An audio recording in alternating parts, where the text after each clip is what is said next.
Brate, ima neki stroj iz Zvijezdanih filmova,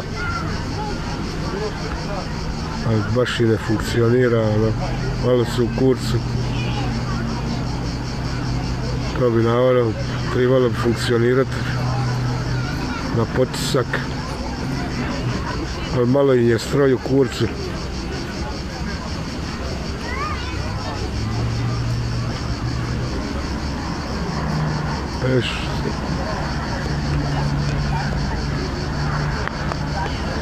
Vidiš kako ga diže.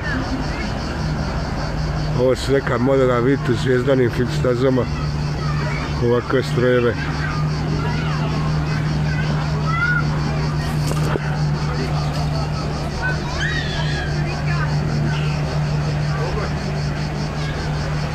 Ali to baš i ne funkcionira kako bi trebalo.